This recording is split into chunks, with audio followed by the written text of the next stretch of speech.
Thanks for joining us here on 10 Tampa Bay Plus and First Coast News Plus. Did have a cold front to come through. And for us here in Tampa, things are relatively calm, but it's not going to be the case in Jacksonville. I'm joined by Lee Southway. Let's go ahead and head on over to Lee to talk more about your weather impact alert day today. Hey, James. Good morning. Yes, we do have a weather impact alert. And for those of you from the First Coast area who have been watching and dealing with the weather over the past couple of days, I want to let you know today is less about the rain, but more about that flooding threat again at times of high tide. We have unfortunately seen a lot of flooding along the intracoastal, the rivers, the waters, the estuaries, seeing that flooding at times of high tide. And the windy conditions too. So those are the two main reasons why we have a weather impact alert today. Let's start with a look out across the First Coast, and you'll see that it is a gray and dreary day for most of us here. Whether you are in Georgia or in Northeast Florida, we are seeing these gray skies, these gray showers. Oh, guys, I am on Max 1, which would be your channel 4, I believe. So give us 1 second. If you're watching your 7-day there, that's also... There we go. Okay, so what I'm looking at, and I'll tell you guys, and you will see it shortly, gray skies and raining in places like St. Augustine. Those of you who see the rain today, you're going to be along the beaches. There it is. Thank you so much. So we're going to see showers for our beach areas. Now, that is mainly where we will have the bulk of the rain, 30% today. So not nearly as much rain as we have seen, but still, as you can see, for a lot of you, it's still not the prettiest of days. Now, for those of you in, say, Lake City, you have some blue in the sky. It's breezy, but overall it should be a fairly nice day for those of you inland. Waycross are still dealing with those gray skies. But there is a look at St. Augustine, and you can see the raindrops on the screen, the rain coming down there. So when we look at our radar, not too bad. You see the coastal showers. That's about all we have. That will continue to be the story today. Those of you closer to the coast, along the beaches, you'll see those pop-up showers. So what a lot of us will be dealing with is the windier conditions. We have a sustained wind now of 21 miles an hour for NAS Jax, 18 for St. Augustine, 21 in Palm Coast, St. Simon's Islands at 17, and even for those of you inland, Waycross, sustained winds at 17, 12 in Lake City, but your gusts are stronger. Right now at this snapshot in time, I'm not seeing any gusts in the 30-mile-per-hour range, but we did see that earlier this morning, and that is still possible. I think we could have gusts at the beaches 30 to 40 miles an hour. So as mentioned, today is a weather impact alert day. First and foremost for the coastal flooding, the tidal flooding. Times of high tide, those high tides will be higher than normal, and so we will once again see that water pour into the streets. Also, we have the strong wind out there.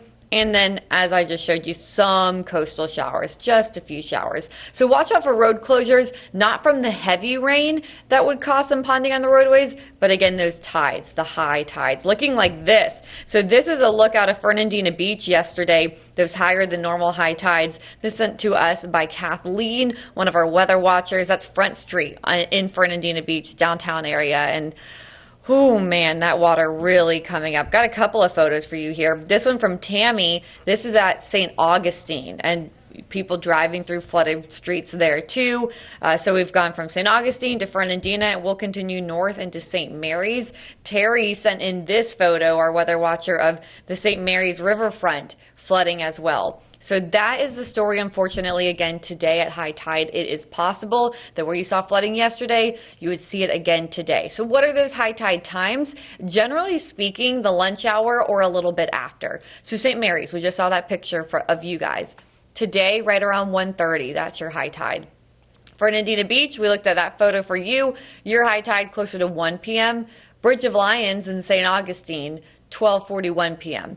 Meanwhile, along the Intracoastal Waterway in the Jax Beach area, your high tide generally around 2 to 3:15, depending on where you are, up and down the ICW. I do have a friend who lives on the ICW who is at high tide locked into her neighborhood. They're flooded in and they can't get out. So we're also watching the Intracoastal Waterway, Neptune Beach, Jax Beach, Atlantic Beach, Mayport, and then of course all the way down we go towards the Bridge of Lions, Matanzas, watching Flagler County too. And that's not it. We're also watching our beaches with these big seas. We've had rough seas out there and we've had some beach erosion. So this photo sent in by Brenda, Also out of Fernandina Beach, that's the beach erosion that we've been watching there. So for the rest of the day today, our gusts generally around or above 30 miles an hour. I think they would peak at about 40 miles an hour for the beaches. And we're watching it closely because we have events going on, like Beaches Oktoberfest. They got canceled yesterday. It's back today, but hold on to your hats. Or ladies, no dresses, no skirts. We don't want any Marilyn Monroe moments. The wind will be whipping, especially at our beaches. But as for that rain coverage, let me just actually back this up and show you this again slowly. Again, it's coastal areas that might see a few sprinkles, a few showers, but as you can see, it's not the main story. Not as much of us seeing rain today as we saw the past couple of days. So for your Saturday, weather impact alert in effect, still windy, winds out of the northeast, 15 to 30 miles an hour, gusts to 40. Tidal flooding at the time of high tide around the lunch hour or into the afternoon hours, and we will watch out for some coastal showers. Check out our sunset. That's at 6:59 p.m. We are now in the 6 o'clock hour for our sunset. We are done with those 7 p.m. sunsets, moving into the 6 o'clock hour. So tomorrow, we will be calming down some. Still going to be a little breezy out there. Winds 10 to 15 miles an hour. Gusts at the beaches could be 20 to 25 miles an hour. But that is starting to relax. The high tide shouldn't be as high. I'm still going to watch out for flooding, but hopefully not as high as it is today. And our rain chances go down. We have about a 20% chance of rain. Temperatures comfortable, upper 70s, near 80 degrees. We're going to show you your sports forecasts coming up, but just a heads up, just looking at this, you can tell it's going to be pretty nice for the Jags game, but I'll break that down for you hour by hour here coming up. For now, though, let's just take a look at your 7-day forecast. Again, today, the weather impact alert is in effect for tidal flooding, for those gusty winds, and then along the beaches, those off and on showers. Tomorrow, conditions get a lot better. We're going to be a bit drier. I think our skies will be a bit sunnier, and the breeze starts to relax some. As we head into the work week, we're going to be much calmer when it comes to those winds, sunnier skies, drier skies, and warmer temperatures in the low to middle 80s. So, James, you got to tell me what's going on in the Tampa Bay area. I hope that it is a lot better than what we are dealing with today and what we've been dealing with the past couple of days. So what do you have going on over there in the Tampa-St. Pete area? Well, I'm looking at your Wednesday morning, starting your days at 60, and I'm getting quite jealous of that. Now, we are going to be comfortable, so for us, it's more about the clouds and the breezy conditions. So, and much like yours, ours is the same. Rain's not going to be a factor for us for the day today, but right now, quite cloudy skies across the area, and it's going to be breezy, and really the only effects from that are going to be if, unfortunately, you had a boating weekend planned. Quite breezy for the day today. Take a look around my area, and again, in Tampa and areas around us, we are looking rather cloudy. It is going to be a little while before we get rid of the cloud cover for the day today, and you can see pretty much Clearwater Beach, St. Petersburg, and all kinds of looks the same. Downtown Tampa, looking at Benchmark, there is thick cloud cover out there. I know it looks like it's going to rain, but we're not expecting anything really to come through here. What little bit pushes in towards Jacksonville should dry up before it gets here. And then same thing looking out at the airport. Things are looking nice. Clearwater Beach does not look like the best beach day.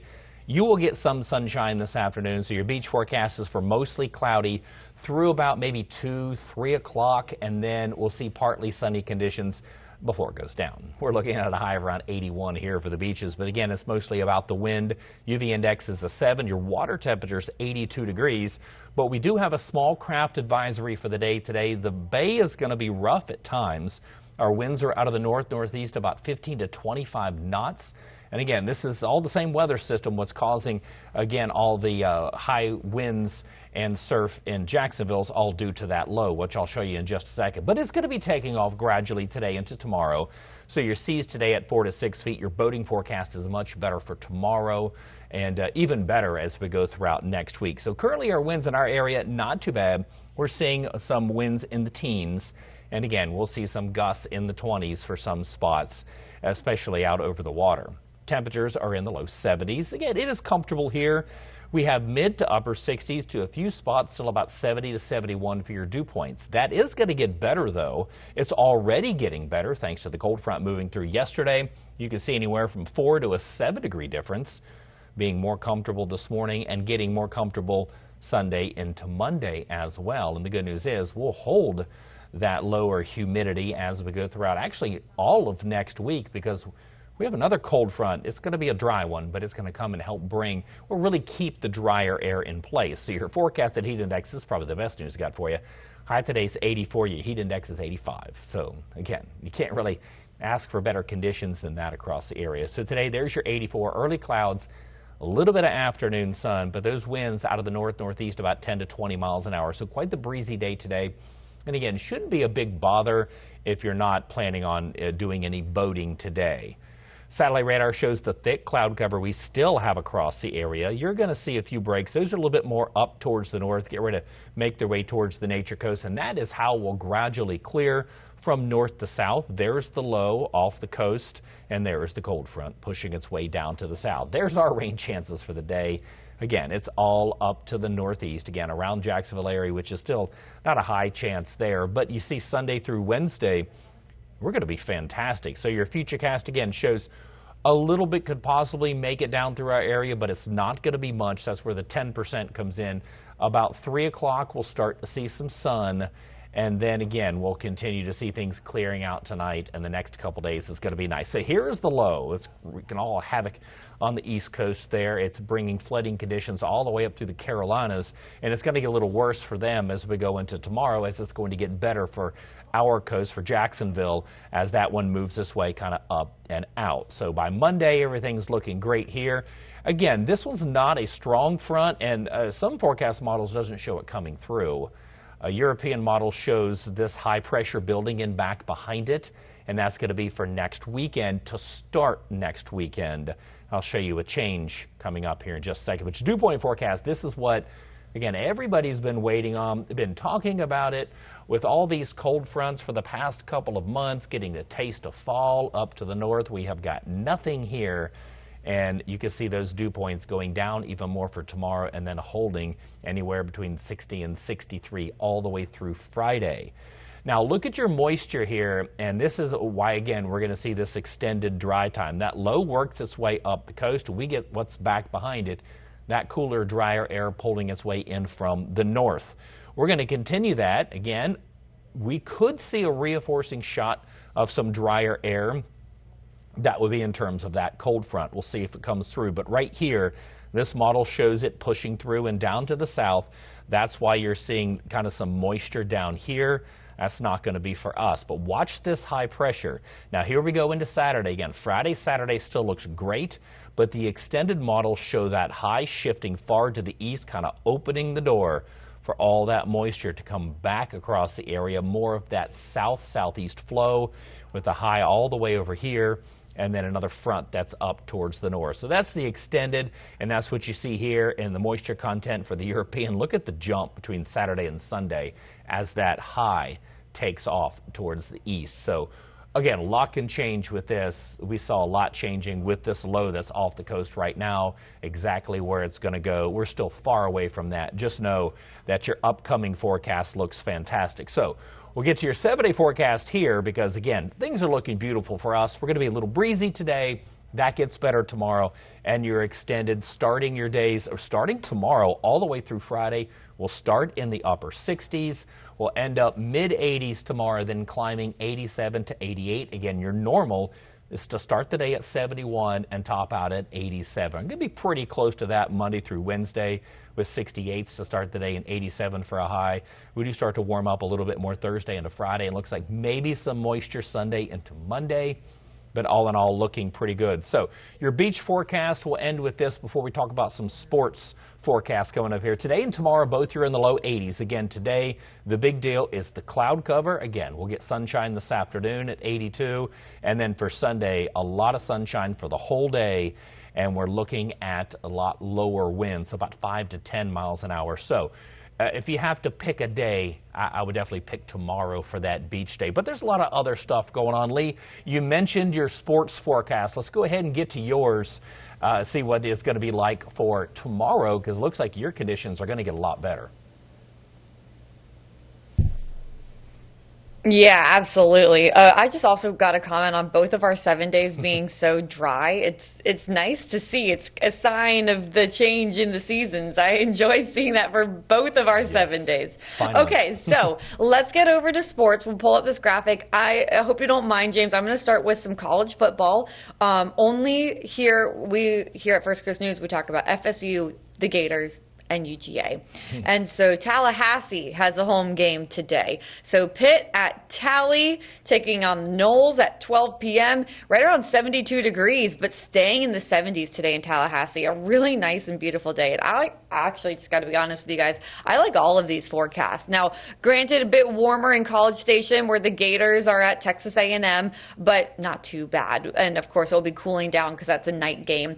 And same in Auburn where the Dogs are playing. So 7:30 game, cooling down, so starting around 74, but then dropping down to the lower 70s very quickly. So I think that's good football weather. And then same story here back in Jacksonville on Sunday, good football weather. Temperatures saying the upper 70s for a lot of the First Coast. So I don't mean to rub it in to all of you in the Tampa Bay area where you're in the 80s and I hope you enjoy it. We likely will be staying in the upper 70s to right near 80. Now, those who are Jags fans who go to the bank, we know it feels a little bit warmer once you are packed inside there. So prepare for feels like temperatures in the lower 80s, but good bit of sunshine. We do have a 20% chance of rain, but it doesn't look like it'd be over the stadium during game time. So I think we'll still be a little bit breezy, especially because we're by the river. So maybe wind speeds around 15 miles an hour should help make things continue to feel really comfortable. And hopefully we'll be celebrating another win here in Jacksonville. But I think definitely, James, our Jags forecast is a winning forecast with temperatures staying right around 80 for a high during the game. What about you guys? What do the Bucks have going on? I like how you have a celebrate down there at 5. So hopefully you are celebrating. I am picking the Jags to win. I think they're one of the hottest teams right now. And after and after watching your game last week on Monday night, that was a fantastic game that you guys did end up pulling out and winning. So, which I did pick you to win that one too. So let's hope you keep the ball rolling with that one. We got two things going on again. Oh, thank you for picking us. You picked the right teams. Yeah, you're welcome. Well, I don't know about all of my teams I pick because I'm gonna pick. I pick with the heart when it comes to the Panthers. But the Panthers are playing the Cowboys in Carolina. I think we have a good chance to win. Rico Dowdle, 206 yards last week, playing his old team this week. He is an ex-Cowboy, so I hope he goes off for about 250. So we'll see about that. But back here, things are looking pretty good. Again, for today. I'll be watching for you guys, too. Oh, I'm sorry for interrupting. No, go ahead. That's all right, because you're probably going to get to watch them as well. Most of America is going to be able to watch the Panthers this week because it's the big game with, of course, everyone's watching for the Cowboys, but I'm not. I'm watching for the Panthers. So back here we have New Jersey Devils have came to town to take on the Bolts. That game is this evening. Again, with it being cloudy and breezy, it's head on inside. At 5 p.m., we're going to see mostly cloudy to partly sunny skies. So if you're out and about, there's a lot of stuff going on downtown Tampa. But by 5 p.m., we're at 81 degrees. And then at 7 p.m., puck drop. When you're walking in, it'll be 78. After the game's over with, I've heard a couple of people around here call this sweater weather. I don't know about that. It's 73 at 11 p.m. I think that's absolutely fantastic. But get to the big one. The Niners are coming to town tomorrow to take on the Bucks. And this is actually a 4:25 kickoff. So you could watch the Jags. You can watch the Panthers, and then everyone can watch the Bucks. Hopefully we're celebrating there as well. Got a lot of injuries going on with the Bucks right now. But tailgating around lunchtime, you're looking at about 80 degrees. Winds out of the north about 5 to 10 miles an hour. So again, the wind not going to be a factor. Kickoff at 4:25. Again, you're looking at about 84 degrees. That's going to be our high. But the good news is tomorrow, 84 feels like 84. We don't get that very much, especially this time of year. Still dealing with some humidity, but not tomorrow. At halftime, you're looking at about 80 degrees. And then at game's end, of course, when the sun goes down, it'll cool off pretty quickly because, again, the dry air will be about 76 degrees by the time that game comes to an end. So that's great news. So we have good sports forecasts for today, tomorrow for the entire area. Again, today, probably just a little on the breezy side. But we need to transition over into tropics. I am kind of disappointed, though, with Karen.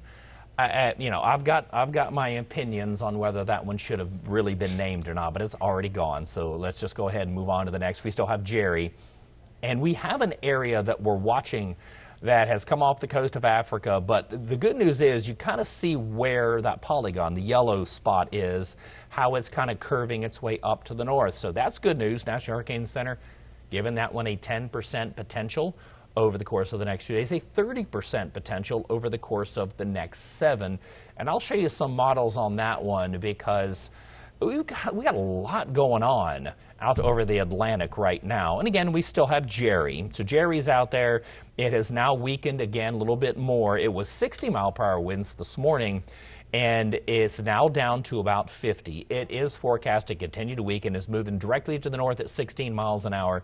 And look at that central pressure up over 1,005 millibar for that pressure. So again, you can kind of see where Bermuda is on this one. So Bermuda's right here. So good news is they're going to be on the west side of the storm. I think as weak as this one's going to be, they'll, of course, get some tides. They'll get a little bit of a breezy day for tomorrow. But, again, far enough away. Now, I was looking this morning, it says the tropical storm force winds extend out about 205 miles from the center. But by the time we get through tomorrow, again, with this thing weakening more, this was when it was still 60-mile-per-hour winds, expected to be down to about 45. So, again, this one is weakening, which is good news. And then it's going to make a turn out towards the east. The spaghetti models pretty much say the same thing. Jerry's not going to be a bother, really, even for Bermuda. Again, you're going to get some rough surf if you're out there. But even for our coast, the west coast, nothing. East coast, it's more about the low that's off there right now that's providing us with the really high surf. But yeah, Jerry's moving up and out. I talked about this last week, and this is the reason why Jerry never strengthened and the reason why it's continuing weak. And look at all that Saharan dust in there, that dry air is pulling all that dry air in. And so that one is expected to weaken. And then you can look at this little swirl right here. This is the one that's, again, coming off the coast of Africa. And if we extend this out, you can see it kind of making a turn up towards the north. And you can kind of see that big dip and pushing that one out. So that one, again, there's some of your AI models that think this one's not going to have enough time to develop before it merges with a front that's going to be crossing. But again, about a 30% potential. Forecasted winds for the GFS. You'll see a little bit of it here. And watch as it turns this way up towards the north. So again, this one, and I'll show you, stop it here and show you this. This is Jerry, and then this is that one there, the potential for the one. So here is, let me stop it again. Oops, I put it too far. It's kind of hard to see. This is Jerry right here. This is the low that's moving up the coast. And then this is the potential. So again, a lot going on right there. There's going to be a lot of wind shear out there. And it looks like that one could get picked up and moved out. And so I'll take this all the way to the end because I want to show you this. So here it is, still hanging out. But I don't know if you noticed this right here. Some of your models are picking up something else coming off the coast. If I back this up, now follow it, going all the way back. So this is going to be, as we go midweek, there's Thursday, and there's through next weekend that we could see maybe. And again, this one should come across as a wave for quite a while. And then really not, here it is right here, and then possibly becoming a little bit better organized as it goes into the Caribbean. So this is something we'll keep a close eye on. There's your GFS model. It's a little robust on getting, well, a lot of systems to develop early. The European model kind of shows the same thing. Jerry takes off. That low that's moving up the coast kind of follows back behind it. And again, these being relatively strong. So again, here's Jerry. Here's the low working off the coast. Here is what we're looking at that really the European doesn't show much out of. And then as we go all the way into next weekend, you can see that it doesn't show much here either. So what we're going to go looking at as we go into the week. So again, we go back to our name list, and we can see that subtropical Karens on there. Lorenzo's the next name on the list. And then this is what we're going to be focusing on. And again, this looks not like this area here is not what's tagged right now by the National Hurricane Center. It looks like the potential for something back behind that. And then as we go into the week after that, this is really the area to watch. And I'll show you that here. So if we take this tropical heat potential and then take this all the way out into next weekend. Okay, let's first take it here because I want to show you this one. This is what's coming off the coast of Africa and south of the Cabo Verde Islands and then making a turn up towards the north. Watch for something back behind it though. And here I'm going to go and zoom over to here. And there it is. This is again what could be back behind it. This is what we're going to be watching in the upcoming weeks ahead. And look at this tropical heat potential. And this is, again, where we typically go for this time of year. That's your tropical origins for October. And while we're not, there's still waves that are going to come off the coast of Africa, but with the water temperatures cooling there in the MDR, that's when we look for these waves just to continue on their trek across to the west. And then once they get into the Caribbean, they get into some much more favorable conditions for some development.